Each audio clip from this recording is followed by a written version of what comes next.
नमस्कार। आज हम बीएड द्वितीय वर्ष 8th paper knowledge and curriculum ज्ञान और पाठ्यचर्या के अंतर्गत कल हम अध्ययन कर रहे थे विद्यालय में ज्ञान का संगठन, organization of knowledge in schools, जिसमें पाठ्यक्रम संबंधी क्रियाओं का संगठन, organization of curriculum related activities, शिक्षण कार्य, विशेष शैक्षिक कार्यक्रम, स्पेशल एजुकेशनल प्रोग्राम, पाठ्य सहगामी क्रियाओं का संगठन, ऑर्गेनाइजेशन ऑफ को करिकुलम एक्टिविटीज, वहीं घर और समाज के संपर्क स्थापित करने की व्यवस्था, संपादक मंडल और विद्यालय की साज सज्जा, स्कूल डेकोरेशन का हम अध्ययन कर चुके थे। वहीं आज हम जानते हैं विद्यालय सत्र का प्रारंभिक कार्यक्रम, स्कूल सेशन प्रिलिमिनरी प्रोग्राम। उपयुक्त कार्यों के संगठन संचालन का विस्तृत विवेचन हम आगे के व्याख्यानों के अंतर्गत विस्तार से करेंगे, परंतु विद्यालय की कुशलता संभवतः सत्र के प्रारंभ होने से पूर्व की गई वर्ष के कार्यक्रम की प्रारंभिक तैयारी पर बहुत कुछ निर्भर करती है।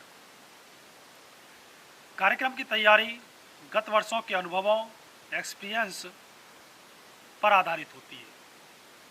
इस संबंध में हमें फिर भी निम्नलिखित या निम्न जो बातें हो सकती हैं जिनको ध्यान रखना आवश्यक है, ध्यान देने वाली आवश्यक बातें, जैसे विद्यालय कैलेंडर की तैयारी, जिसमें करिकुलम, पाठ्यक्रम, पाठ्य सहगामी क्रियाओं, को करिकुलर एक्टिविटीज आदि का विवरण दिया जाना चाहिए। शिक्षकों, क्लर्कों और अन्य कर्मचारियों की नियुक्ति की जानी चाहिए।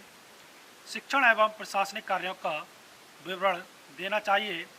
समय तालिका, आवश्यक साज सज्जा, डेकोरेशन एवं सामग्री, पुस्तकें, मेज, कुर्सी, श्यामपट्ट, विभिन्न वैज्ञानिक यंत्रों को खरीदना, जितने बालकों का प्रवेश संभव है उनकी पूर्ति करना, बालकों का वर्गीकरण करके कक्षाओं का निर्माण करना, शिक्षकों की सुविधाओं के लिए प्रशासनिक सूचना पत्र का निर्माण करना, जिसमें विभिन्न शिक्षकों के कार्य का विवरण, विद्यालय की कार्यविधि, समय चक्र, टाइम टेबल और अवकाश काल की अवधि, पाठ्यक्रम सहगामी दायित्वों का विवरण, छुट्टियों की सूची, फीस जमा करने की विधि का विवरण, छुट्टी लेने की विधियों का विवरण, विद्यालय की विभिन्न समितियों या कमेटीज का विवरण, शिक्षक वर्ग के सम्मेलनों की तिथियों आदि का उल्लेख किया जाना चाहिए। साप्ताहिक, मासिक या त्रैमासिक, अर्धवार्षिक और वार्षिक परीक्षाओं के संगठन और संचालन की क्रियाओं और संचित अभिलेख पत्र की रूपरेखा तैयार होनी चाहिए। बालकों की डॉक्टरी जांच की व्यवस्था होनी चाहिए। बालकों के पत्र प्रदर्शन के लिए निर्देशन कार्यक्रम के संगठन और संचालन की व्यवस्था करना विद्यालय सत्र के प्रारंभिक कार्यों में आता है। बालकों की प्रगति के विषय में अभिभावकों को सूचित करने के ढंगों का निर्धारण करना, बालकों को आगामी सत्र की विभिन्न विषयों की पाठ्यपुस्तकों के विषय में सूचित करना। तो ये था कुछ जो विद्यालय सत्र का प्रारंभिक कार्यक्रम, जिसके आधार पर हम विद्यालय का सत्र प्रारंभ कर सकते हैं। तो इस प्रकार से हमारी फर्स्ट यूनिट का फर्स्ट चैप्टर कंप्लीट हुआ, ज्ञान के पहलू।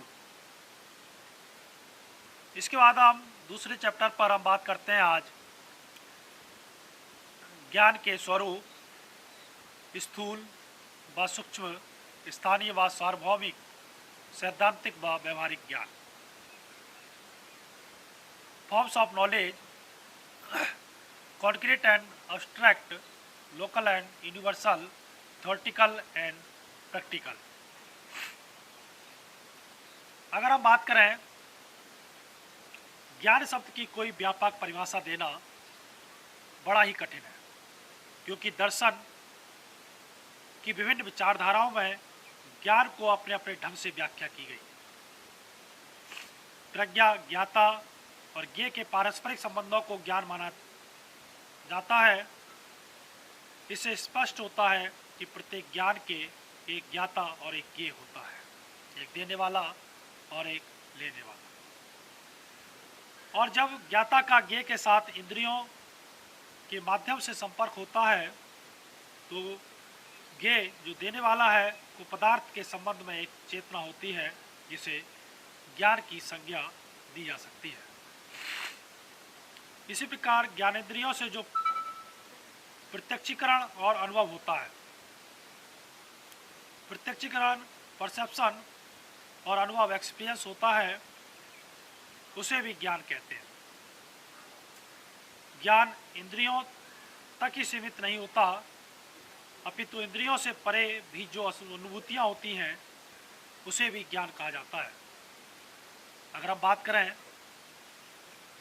आदर्शवाद में, जहाँ चेतना को ज्ञान की संज्ञा दी गई है, जो ज्ञानेंद्रियों और ज्ञानेंद्रियों से परे अनुभूतियों से संबंधित है,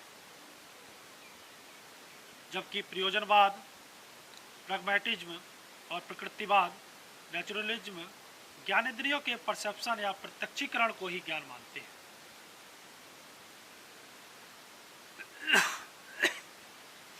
अब बात करते हैं हम ज्ञान का स्वरूप, नेचर ऑफ नॉलेज।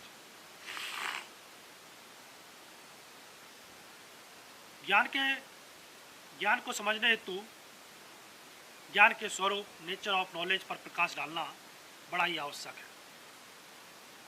ज्ञान का स्वरूप, ज्ञान किसी वस्तु के संबंध में जानकारी है।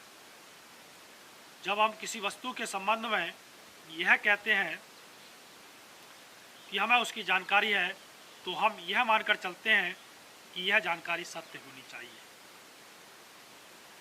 अतएव ज्ञान की धारणा में पहले तो यह बात निहित है कि ज्ञान को अवश्य सत्य होना चाहिए।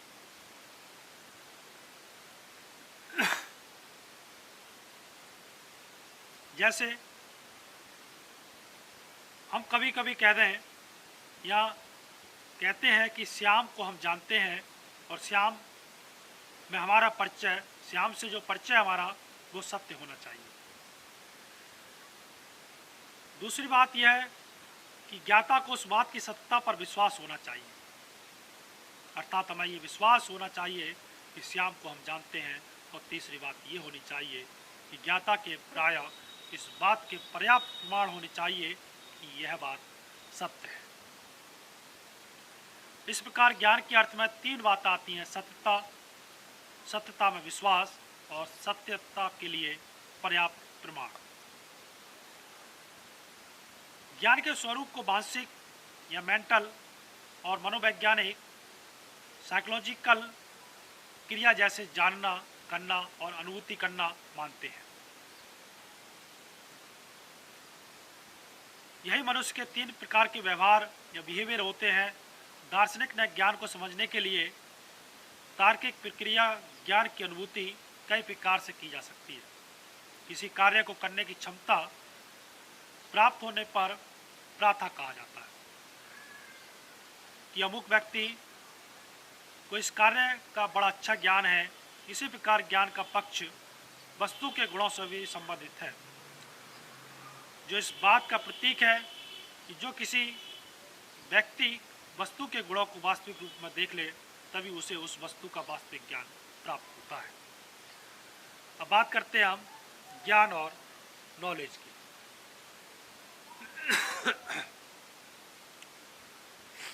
प्रायः इन दोनों शब्दों को समानार्थी ही प्रयुक्त किया जाता है, ज्ञान और नॉलेज। परंतु पाश्चात्य मत में मिली नॉलेज शब्द की विवेचना और भारतीय मतानुसार ज्ञान शब्द की दार्शनिक विवेचना में अंतर है। नॉलेज सिर्फ सत्य होता है, जबकि ज्ञान का सत्य और असत्य दोनों ही रूपों में पाया जाना नियत है। तर्कनिष्ठ अनुभववादी परंपरा में असत्य ज्ञान, फॉल्स नॉलेज, एक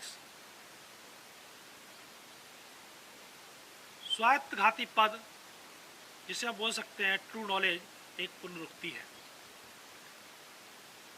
जबकि भारतीय परंपरा में ना तो असत्य ज्ञान सत्य ज्ञान की पुनरुक्ति है। अगर हम साधारण शब्दकोश की बात करें तो ज्ञान पद का अनुवाद नॉलेज पद से किया जाता है, किंतु दार्शनिक दृष्टि से यह उचित नहीं है। भारतीय और पाश्चात्य ज्ञान मीमांसा में आधारभूत भेद है, अतः दोनों शब्दों को एक दूसरी भाषा में अनुचित या रूपांतरित नहीं किया जा सकता। तो हम कह सकते हैं कि ज्ञान और नॉलेज में भरपूर अंतर है। नॉलेज सिर्फ सत्य होता है, जबकि ज्ञान सत्य और असत्य दोनों ही हो सकता है, जिसको हम असत्य ज्ञान, फॉल्स नॉलेज और ट्रू नॉलेज के अंतर्गत रख सकते हैं। ज्ञान अपने आप में सत्य है, लेकिन नॉलेज सत्य और असत्य दोनों ही है। तो ये था आज ज्ञान का स्वरूप, जिसके अंतर्गत हमने नेचर ऑफ नॉलेज के अंतर्गत ज्ञान के स्वरूप को जाना, और वहीं हमने ज्ञान और नॉलेज को जाना। कल के व्याख्यान के अंतर्गत हम भारतीय दर्शन के अनुसार ज्ञान का अर्थ और ज्ञान का स्वरूप, meaning of knowledge according to Indian philosophy का अध्ययन करेंगे। धन्यवाद।